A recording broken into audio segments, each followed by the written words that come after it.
ধরি a of -3, 7 এই সমান এটা ধরে নিলাম এবং b সমান ধরে নেব -7, 3 এটা ধরে নেবেন। এখন এটা ধরার পরে আমরা a আর b এর দূরত্ব নির্ণয় করব। তাই লিখব যে a b এর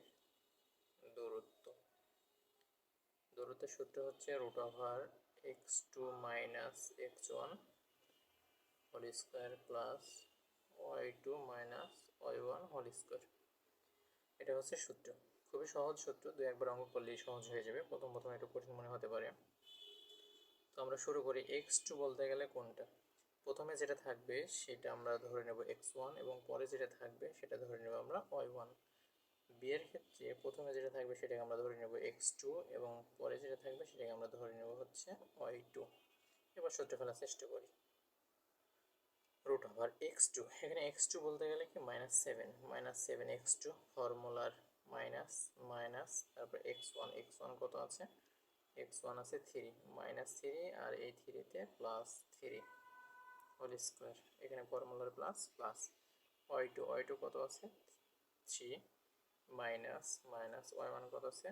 7 ব্র্যাকেট দিয়ে হোল স্কয়ার। এখন পরের লাইনে আমরা যে ক্যালকুলেশনটা করব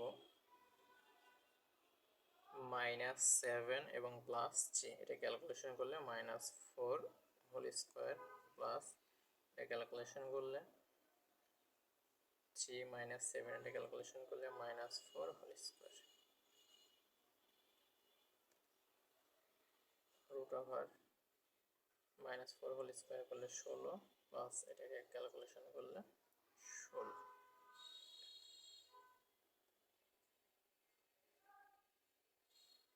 √16 যোগ করলে 32।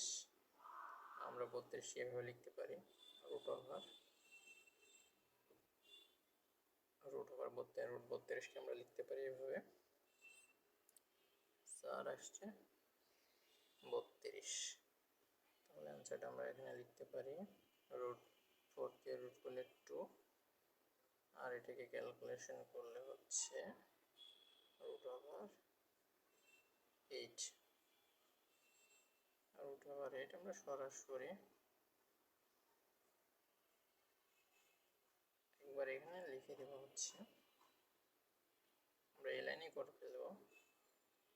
এখানে √32, আমরা 32কে এইভাবে লিখব √16 × 2। আমরা এটাকে এভাবে লিখতে পারি রুট, তাহলে 4 √2, 16কে রুট করলে 4 আর √2 থেকে গেল, এটা হচ্ছে আমাদের